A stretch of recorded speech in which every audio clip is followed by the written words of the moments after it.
शहापूर टेंबे आश्रमशाळेतला गंभीर प्रकार उघडकीस। 21 विद्यार्थिनींसोबत कर्मचाऱ्याकडून गैरवर्तन। पोलिसात तक्रार, आरोपी कर्मचारी पोलिसांच्या ताब्यात। शहापूर तालुक्यातील टेंबे आश्रमशाळेतून एक धक्कादायक प्रकार समोर आलाय। आश्रमशाळेतील 21 विद्यार्थिनींबाबत गैरवर्तन केल्याचा आरोप करण्यात आला असून या घटनेमुळे परिसरात खळबळ उडाली। मिळालेल्या माहितीनुसार आश्रमशाळेतील चतुर्थ श्रेणीतील कर्मचारी गणपत गवळी यांच्यावर विद्यार्थिनींशी गैरवर्तन केल्याचा आरोप करण्यात आला असून त्यांना पोलिसांनी अटक केली। या प्रकरणाची माहिती समोर आल्यानंतर संबंधित प्रकरणाची पोलिसांनी दखल घेत गणपत गवळी यांच्यावर गुन्हा दाखल केला व त्यांना अटक केली।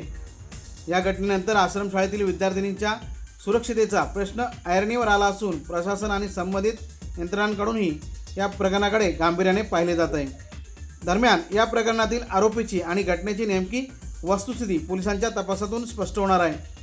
पोलिसांकडून पुढील तपास सुरू असून तपासात आणखी कोणती माहिती समोर येते याकडे सर्वांचे लक्ष लागले। विद्यार्थिनींच्या सतर्कतेमुळे हा प्रकार उघडकीस आला असून शहापूर पोलीस ठाण्यात गुन्हा दाखल करण्यात आला आहे।